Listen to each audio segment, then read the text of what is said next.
Awo karo Kurawa kon mateni Werkudara niku wong tuwa nganggo pikiran ora. Nek manut kula sesesak niki rasa golek Werkudara ning golek Durna keprungi ndase.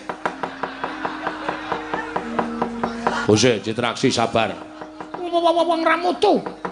Wong wis penak-penakku Kurawa randhe gawean kok kon mateni karo Werkudara. Man, piye?